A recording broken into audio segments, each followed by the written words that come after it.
Osian dwi, ffarmwr ochrau Rydych, gobeithio bydd hwn chydig o helpu rywun.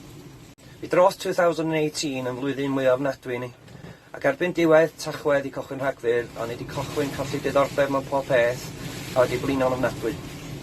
Ond erbyn y dolyg, oedd wedi mynd o gan ei ofn gadael yn wely, o gan eisiau cysgu o hyd a hyd, hynna gwrs o'n i'n gael, o'n i dal wedi blino, o gan ei ofn gadael tŷ, oedd yn stymog i'n teimlo'n ofnadwy, oedd yn teimlo fel zombi, o gyd o'r symptomau yna gan ei.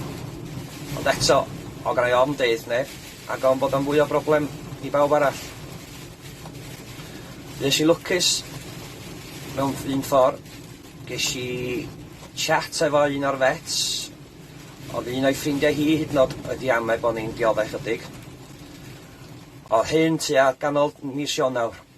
Mi ddudodd hi yn blwmp, ys nas ni'n gweld doctor, a cyfaddau, ys ni'n hyd o digon da i gochyn wyna.